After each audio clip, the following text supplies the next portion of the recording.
সবাইকে আসসালামু আলাইকুম। পবিত্র ঈদুল আজহার শুভেচ্ছা সবাইকে। আজকে নিয়ে আসছি খাসির রেজালা কিভাবে রান্না করব সেটার প্রসেসিং নিয়ে। আমি আমার স্টাইলে রান্না করেছি, যেভাবে আমি আমার আম্মুর কাছ থেকে শিখেছি। দেখা যায় খাসির রেজালা রান্না করতে গেলে আপনারা ইউটিউব সার্চ দিয়ে বিভিন্ন স্টাইলে রান্না করে থাকেন। তো আমি আমার স্টাইলে আজকে শেয়ার করছি আপনাদের সাথে। দেখুন, অবশ্যই উপকৃত হবে।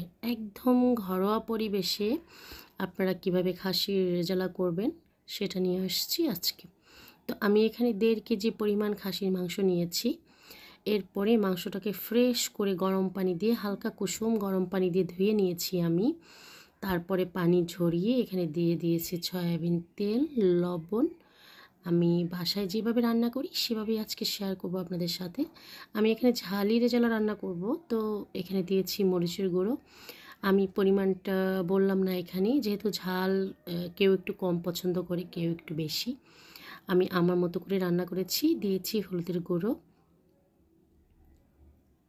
আর তারপরে ধনিয়া গুঁড়ো, জিরার গুঁড়ো। আমি রেজালা রান্না করব যেহেতু, সেহেতু একটু মিষ্টি দরকার আছে, আর আমার বাসায় মিষ্টি একটু সবাই কম পছন্দ করে। আমি এখানে টেবিল চামচের 1 চামচ পরিমাণ চিনি দিয়ে দিয়েছি। আর তারপরে খাসির মাংস রান্না করতে গেলে অবশ্যই আপনি গোটা মশলা ইউজ করবেন।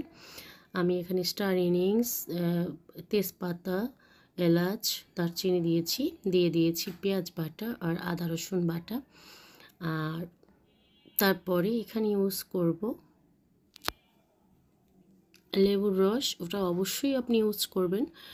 খাসির মাংসে লেবুর রসটা যখন আপনি ইউজ করবেন, অথবা ভিনেগার, হোয়াইট ভিনেগারও ইউজ করতে পারেন, তখন যে খাসির মাংসের একটা গন্ধ থাকে ওটা চলে যাবে। আমি এখানে শরীফ মেটালের একটি মশলা বক্স গিফট পেয়েছি, অনেক সুন্দর এটা। এখানে মেজবানি মশলার গুঁড়ো আছে, কাবাব গুঁড়ো আছে, স্টার ইনিংস, জয়ত্রী, অনেকগুলো মশলাই পেয়েছি। সেগুলো দিয়ে এবার সুন্দর করে ম্যারিনেট করে এটা আমি 1 ঘন্টার জন্য রেখে দিয়েছি। অবশ্যই এভাবে রেখে দিবেন, তাহলে খাসির মাংসের ভিতরে আপনার সব মশলাগুলো ঢুকে যাবে, আর খেতে কিন্তু অসম্ভব মজার হয়। আমি এটা ম্যারিনেট করে কভার করে 1 ঘন্টার জন্য রেখে দিয়েছি। এরপরে আর চুলোয় যখন আমি দিব, তখন আর এটার সাথে আমি কিছুই অ্যাড করব না। এখানে আমি সয়াবিন তেল ইউজ করেছি, আপনারা চাইলে সরিষার তেলটা ইউজ করতে পারেন। এবার প্রেসার কুকারে দেওয়ার পরে আমি শুধু কষিয়ে নিয়েছি। দেখেন, এটা কষানোর পরে এই পর্যায়ে চলে আসছে।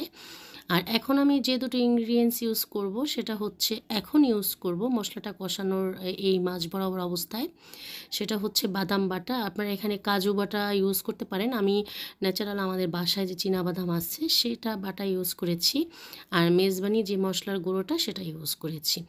আর ন্যাচারালি আপনারা যদি মেজবানি মশলা আপনাদের না থাকে, সেক্ষেত্রে আপনারা বাসায় যেই সব ধরনের মশলাটা দিয়ে আমরা একটা স্পেশাল গরম মশলা করে থাকি সেটা ইউজ করতে পারেন, অথবা যে যেভাবে গরম মশলা খেতে পছন্দ করেন, জিরা গুঁড়া, ধনিয়া গুঁড়া, এগুলোও দিতে পারেন। দিয়ে এই পর্যায়ে সেই জিনিসটা ইউজ করবেন কষানোর পরে, তার আগে না। এটার বাদাম বাটার যে দেওয়ার পরে একটা গ্রেভি আসে, ওটাই আসলে রেজালার স্বাদটা দ্বিগুণ বাড়িয়ে দেয়। তো আমি এখানে বাদাম বাটা বেশ ভালোই দিয়েছি এখানে আমার গ্রেভিটা ঘন হওয়ার জন্য। আর বিশ্বাস করবেন, অনেক মজার হয়েছিল রান্নাটা। তো এই পর্যায়ে কষানোর পরে আমি পানি দিয়ে আবার এটাকে সিদ্ধ হওয়া পর্যন্ত ওয়েট করব। কে কীভাবে রেজালা পছন্দ করেন জানি না, তবে আম্মুর হাতে আমরা এই রেজালাটা খেতে অনেক পছন্দ করতাম। আর আমরা ঘরোয়া পদ্ধতিতে যেভাবে রান্না শিখেছি, আমি সেভাবেই সবার সাথে শেয়ার করি। আর ইউটিউবে দেখলাম সবাই ইউটিউবে সার্চ দিয়ে অনেক সময় রান্না করে, সেটা ভিন্নভাবে রান্না করা হয়। তবে আমরা যেভাবে খেয়ে আসছি ছোটোবেলার থেকে, ওটাই আসলে আমাদের কাছে ভালো লাগে। সত্যি কথা বলতে, মায়েদের হাতের রান্নার তো মজাই আলাদা, এটা সবাই জানেন। তো দেখুন আমার গ্রেভিটা কিন্তু কিভাবে হয়েছে, অনেক সুন্দর, আর খেতে কিন্তু অনেক মজার হয়েছিল। একদম জুসি, মাংসের ভিতরে সব মশলাগুলো ঢুকে গিয়েছে, আর দেখতে যেরকম সুন্দর, খেতেও কিন্তু অসম্ভব মজার ছিল। এভাবে একবার আপনারা ট্রাই করে দেখবেন। দেখুন, একদম সহজ পদ্ধতিতে ঘরোয়া যা আছে মশলা, সেটা দিয়েই সুন্দর করে আপনারা কিন্তু বাসায় রান্না করতে পারেন এটা। দেখা যায় যে অনেকে চিন্তা করে, ভয়ে ভয়ে থাকে যে আল্লাহ রেজাল্টও আমি কিভাবে রান্না করব। এটা হচ্ছে একটা ভয়ের বিষয় থাকে অনেক সময়। আবার অনেকে খাসির মাংস রান্না করলে ওটা খেতে গেলে একটা কাঁচা কাঁচা গন্ধ আসে। এটা মোটেই আসবেন না, আসবে না যখন আপনারা হলো লেবুর রস বা সাদা ভিনেগার ইউজ করবেন, তখন দেখবেন একেবারেই কোনো গন্ধ আসবে না। আর বিশেষ করে মেরিনেট করে যদি আপনারা এভাবে রাখতে পারেন, তাহলে তো কোনো কথাই নেই। তো ঝালি রেজালা আমার একদম রেডি। এটা আপনারা সাদা পোলাও, তারপরে রুটি, পরোটা, নান রুটি, যা খুশি তাই দিয়েই খেতে পারেন। খেতে কিন্তু অসম্ভব মজার হয়েছিল।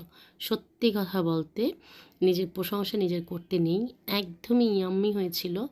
যারা আসলে রেজালা রান্না করতে ভয় পাচ্ছেন, একবার এভাবে ঘরোয়া মশলা দিয়ে ট্রাই করে দেখবেন, একদমই মজার হয়। আর খাওয়ার পরে অবশ্যই কমেন্ট করে জানাবেন, যারা পারেন না নতুন তাদের জন্য। আর যারা পাকা রাঁধুনি তাদের জন্য তো কোনো কথাই নেই, তারা তো আমার চেয়েও বেস্ট করেও হয়তো রান্না করতে পারেন। তবে আমার এই রান্নাটা অসম্ভব মজার ছিল, আসলেই মজার ছিল। দেখুন, রুটি পরোটা দিয়ে এই কোরবানির ঈদে অবশ্যই ট্রাই করবেন। সবাই ভালো থাকবেন। সবার জন্য অনেক অনেক দোয়া ও ভালোবাসা। আমার জন্য সবাই দোয়া করবেন। আর সবার মনের দুঃখ কষ্ট এই ঈদে আল্লাহ সব ভালো করে দিক, সবাইকে সুস্থ রাখুক। অনেক অনেক দোয়া সবার জন্য। আর যারা এখনও খাসির ঝালি রেজালাটা রান্না করেননি, অবশ্যই আমার এই রান্নার টিপসটা দেখে রান্না করে ফেলবেন। আমার জন্য দোয়া করবেন। আমার চ্যানেলটি ঘুরে আসবেন। আমার একটি ইউটিউব চ্যানেল আছে মুক্তাস কিচেন, ফেসবুক পেজ আছে মুক্তার কিচেন অ্যান্ড ব্লগ।